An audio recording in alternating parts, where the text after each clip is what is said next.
अब ये घर जो है ना तुम्हारा है, तो जाहिर सी बात है घर की सारी जिम्मेदारियां भी तुम्हारी हैं। और ये मत भूलना कि घर चलाना कोई आसान काम है नहीं। अच्छा, यानी अब आप मुझे घर संभालने के ताने देंगे? नहीं भाई नहीं, मैं सिर्फ समझा रहा हूँ। एक काम क्यों नहीं करती, हुस्नारा से कहो ना, वो तुम्हारा हाथ बटाएगी। खुदा के वास्ते, उससे काम करने से बेहतर है कि मैं खुद ही कर लूँ। जी दिमाग ही खराब कर देगी मेरा। छत पे बैठी पता नहीं क्या किए चली जा रही है। ये बताओ अब्बा मियाँ कहाँ है? वो तो अपने कमरे में है, उनके लिए तो पानी लेने आई थी मैं, तो सोचा आपसे पूछ लूं कि सेटिंग हुई या नहीं। बस 5 मिनट लगेंगे, तुम चलो मैं आता हूँ। ठीक है। वैसे एक बात तो है शमी, अपने घर का सुकून और खुशी ही अलग है। फिलहाल तो सिर्फ थकन है। हाँ, जब थकन उतरेगी फिर पता चलेगा सुकून है या दुख। कैसा दुख? मैं मानता हूं जान आ रहा कि मैं लाख सख्त दिल हूं, लेकिन फिर भी मेरा बचपन गुजरा था उस घर में। हालात जैसे भी थे, वो दिन वाकई बहुत ही मजे के थे। जाहिर है खुद के घर में आने की खुशी तो है, लेकिन साथ साथ एक बेसुकूनी भी। हालांकि मैं जानता हूं कि ये बेसुकूनी इंशाल्लाह वक्त के साथ आहिस्ता आहिस्ता बेहतर हो जाएगी।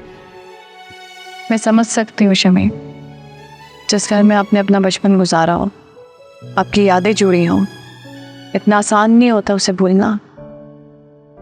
लेकिन मुस्तकबिल की खुशी के लिए मुश्किल रास्ता भी ना आसान लगने लगता है। बिल्कुल ऐसा ही है। बस अब दुआ करो कि जिस मकसद के लिए अलहदा हुए हैं हम उस मकसद में कामयाब हो जाएं। इंशाल्लाह हो जाएंगे। ये बताओ हुस्नारा कहाँ है? मतलब नजर नहीं आ रही। अल्लाह ना पूछे, मैडम ने बहुत ज्यादा काम कर लिया था, थक के चूर हो गई हैं, इसलिए अब सो गई हैं। पता तो है आपको उसका। हाँ भाई, तुम्हारी किस्मत, तुम इस्लामाबाद चले गए, अजीम अमेरिका चला गया, हर कोई कहीं ना कहीं जा रहा है। एक मैं हुस्नारा ही रह गई हूँ जो इस घर में सड़ रही हूँ पड़ी हुई। कमाल करती हो हुस्नारा, तुम यहाँ बैठी हो और अंदर सारे काम मुझे करने पड़ रहे हैं।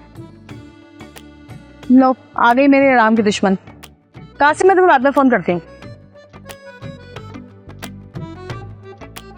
क्या मसला है तुम्हें? ना मेरा जरा सा भी सुकून बर्दाश्त नहीं होता कि तुम्हारी बहन थोड़ी देर सुकून से बैठ के किसी से गप्पे हाँक ले। तुम मेरी बहन कम, सास ज्यादा लगती हो। अब बोलो क्या मसला है? देखो बहन, मुझे कोई फर्क नहीं पड़ता मैं तुम्हारी क्या लगती हूँ क्या नहीं लगती। मैं यहाँ तुम्हें सिर्फ ये बताने आई हूँ कि ईशान विला नहीं है जहाँ तुम सुकून से बैठ के आराम करती रहो और यहाँ तुम्हें कोई कुछ ना करे। देखो देखो, मार दिया ना ताना मुझे तुमने, बता दिया, जता दिया कि ये तुम्हारा घर है। अरे शान विला में तो कभी मुझसे किसी ने कुछ कहा नहीं। अम्मा भी इतने प्यार से रखती थी मुझे, अम्मा भी इतना प्यार करते थे। और ये कैसी बहन है जो मुझे ताने मार रही है कि ये मेरा घर नहीं है, ये जता रही है मुझे है। मैं तुम्हें कोई ताना नहीं मार रही हूँ हुस्नारा, मैं तुम्हें यहाँ सिर्फ ये बताने आई हूँ कि वहाँ सारा काम बिखरा पड़ा है और मुझे अकेले करने पड़ रहे हैं। चलो चल के मेरा हाथ बटा दो। लेकिन नहीं, तुम्हें तो कुछ कहना ही बेकार है। बात सुनो भाई, घर अलग करने का फैसला भी ना तुम्हारा ही था, तो अब घर की जिम्मेदारियां भी तुम ही संभालो। पता चला ना घर की जिम्मेदारियां उठाना कितना मुश्किल काम है। आई बड़ी कहीं से मेरे ऊपर ना डालो ये सारे काम काज, तुम अपने खुद करो जो भी करना है। ना हुस्नारा ने पहले कभी काम किया, ना हुस्नारा कभी काम करेगी। अरे बहन, हाथ जोड़ कर हमसे माफी मांगती हूँ, मेरी गलती जो तुम्हारे साथ आके जो है ना मैंने मगजमारी करनी। जी एक नंबर की ढीठ हो तुम, ढीठों की सरदार।